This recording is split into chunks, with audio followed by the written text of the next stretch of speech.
Hi guys, welcome back to my channel. So this is Jang once again. So for today's video, we'll be talking about how to find a job these days. So anyway, I'll share my thoughts and opinions on my job hunting escapade.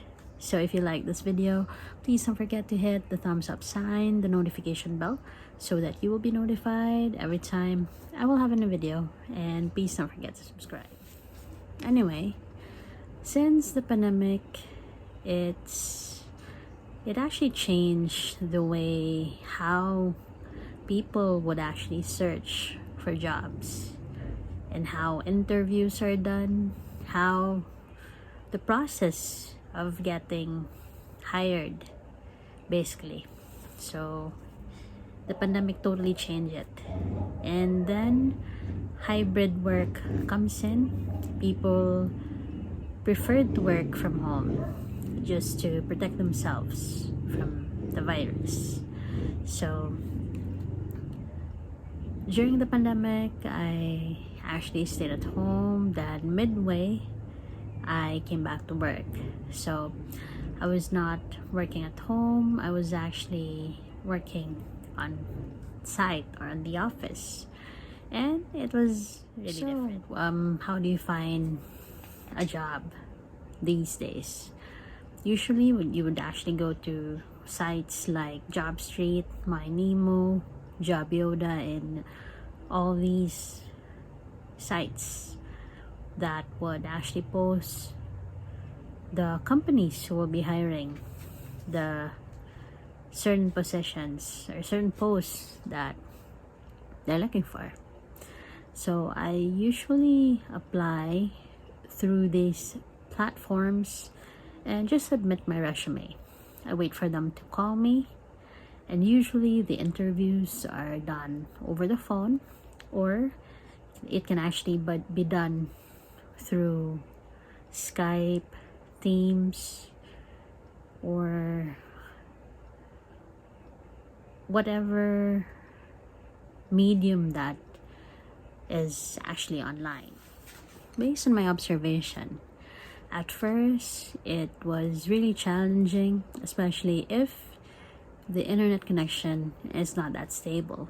So you may actually find yourself in the middle of the interview and then it gets disconnected or loading and stuff. So it actually happened to me once, and the employer had to call me direct on my cell phone, which most of them would actually prefer like using Viber, the Messenger, or any other platforms that would actually not cost. Anyway, most of the interviews are actually done through Skype or Teams. So it means that you actually have to unmute yourself and your camera has to be on so that they can actually see you. So I appreciate those employers who would also have their cameras on, but some would actually keep their cameras off. So it's a bit unfair to us applicants, since we're already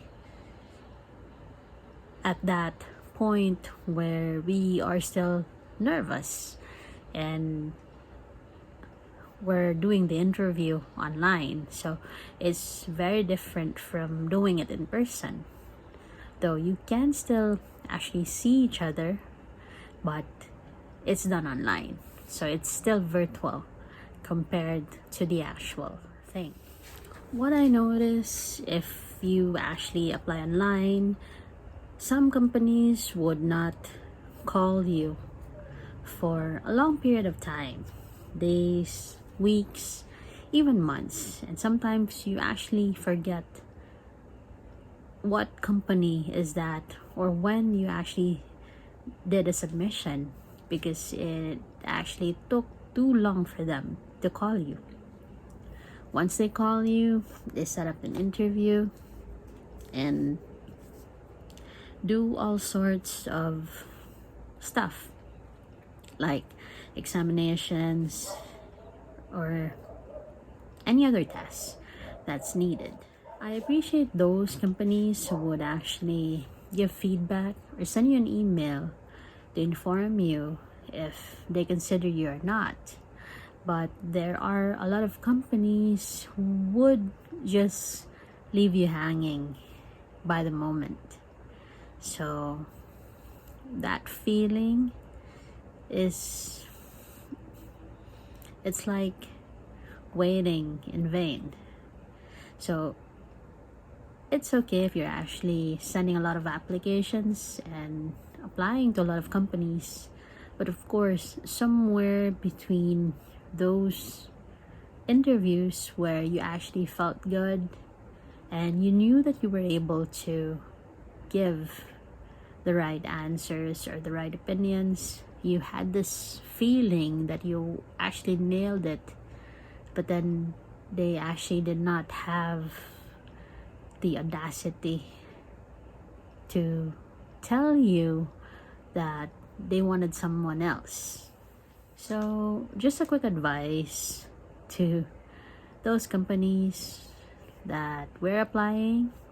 So please set the proper expectations. Tell us if we're hired, and if we're not, please give us feedback why, and don't just tell us that our resumes will just be kept on your file and you will just get back to us if you find a suitable post, because the post that we applied to is supposed to be the position that we were actually looking for.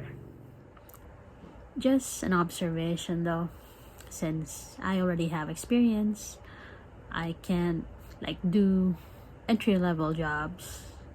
So some companies would actually may not want to hire me because they would have to pay me this much. But just sharing a piece of my mind, of course experience counts, and I know that whatever experience that I have, I'll be willing to show it and use it once I get hired to your company. So that's why it should be compensated that way.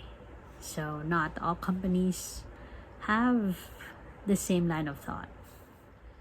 So compared to finding a job before the pandemic, for me it was actually not easy, but then the process did not take time. You can just walk in, bring your credentials and apply. You can actually be hired within a day or two. So it's not because I speak this way or I speak good English. Even before I was not part of the BPO industry, I'm really used to speaking English because it was taught in grade school and in high school. So it's my second language. So it's just an advantage for me that I am able to express myself better in English. So that's why I chose to be with the BPO industry. Anyway, good luck to all those who are currently job hunting. So if you plan to apply to any BPO, it's actually a place where there's no discrimination and there's gender equality.